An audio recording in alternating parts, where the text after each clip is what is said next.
everyone. This is the Rita Cosby Show. That was Rick Santorum and also former House Speaker Newt Gingrich. Well, my next guest says that Newt has been neutered.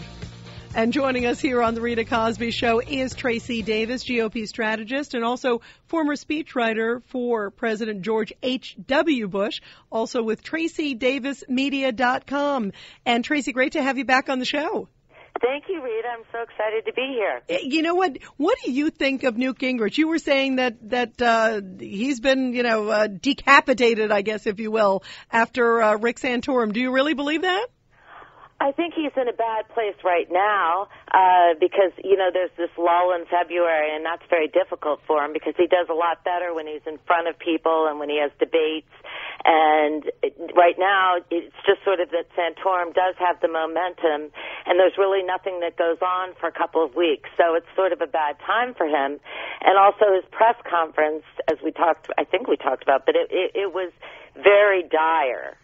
Just the way he did that with no people and just to the press.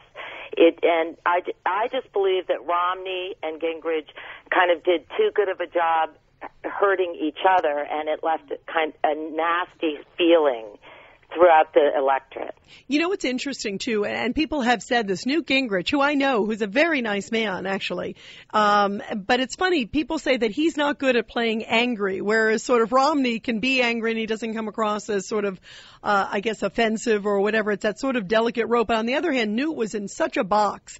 Anyone could sort of feel for him when you think about 13,000 ads. We were just saying in the last segment, 13,000 ads versus 200 ads that Newt Gingrich put together. 13,000 coming from, I think, Romney and his super PACs in Florida alone.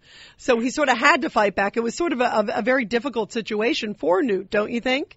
Yes, and I know Newt well, too. I knew him in Washington, and he's so brilliant, and I really like him.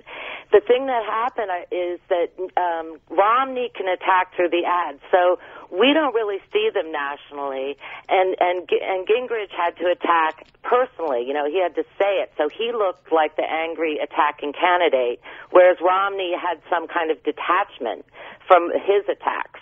So even though Gingrich would complain about, we weren't in Florida, but so even though Gingrich could complain about him, he was the one who came off nastier because he had to attack in person. Yeah, he had to. And it was sort of one of those things. And now that Rick Santorum has gotten 3 states, albeit, not a lot of delegates out of it, but still, it's still 3 states. That's going to carry some momentum.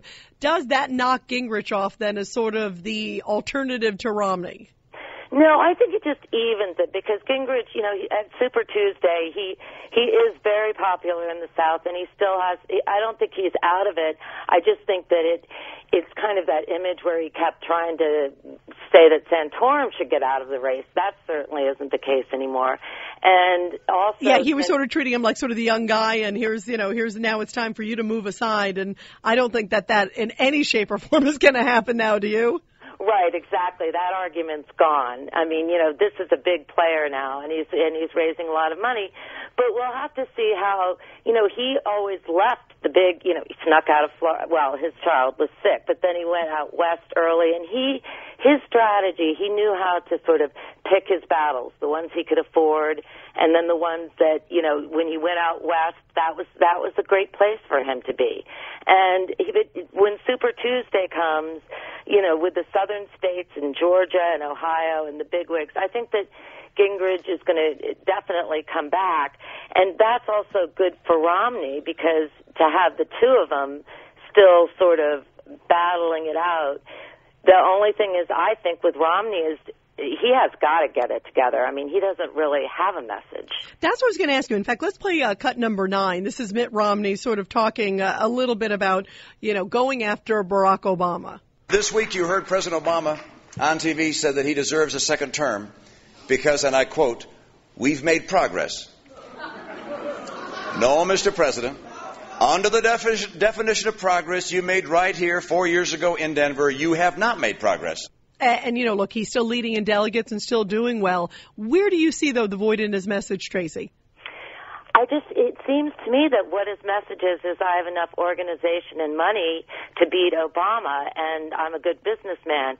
He doesn't put any passion into the conservatives, and and it shows in the polls that the Republican Party is becoming more conservative, and actually a lot of America is. And he sounds hollow, and he doesn't talk that much about the real issues. He doesn't get nitty-gritty in the issues. It's sort of this loftiness that he has that sort of is empty and robotish.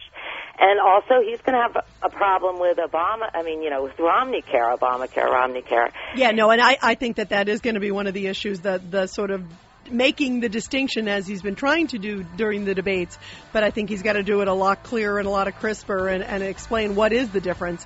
Tracy, he's got to have a little more passion and get a little bit down and dirty and not just have a negative campaign.